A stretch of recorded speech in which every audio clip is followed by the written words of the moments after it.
ডেঙ্গুর থাবা এবার মালদায়, মৃত্যু হলো এক যুবকের। মালদার কালিয়াচক ২ নম্বর ব্লকের মথাবাড়ি থানার মিরপাড়া এলাকার ঘটনা। জানা যায়, সংশ্লিষ্ট এলাকার বাসিন্দা মীর আকবর আলী, বয়স ২৪ বছর, গত ৭ দিন ধরে জ্বরে ভুগছিল। এরপর পরিবারের সদস্যরা তাকে বাঙ্গিটোলা গ্রামীণ হাসপাতালে নিয়ে যান। সেখানে তার শারীরিক অবস্থার অবনতি হলে রবিবার নিয়ে আসা হয় মালদা মেডিকেল কলেজ ও হাসপাতালে।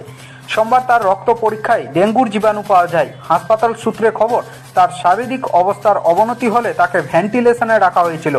মঙ্গলবার তার মৃত্যু হয়। মৃত যুবকের শংসাপত্রে ডেঙ্গির উল্লেখ রয়েছে। এ বিষয়ে মালদা মেডিকেল কলেজ হাসপাতালের সহকারী অধ্যক্ষ প্রসেনজিৎ কুমার বর কি বললেন, শুনুন।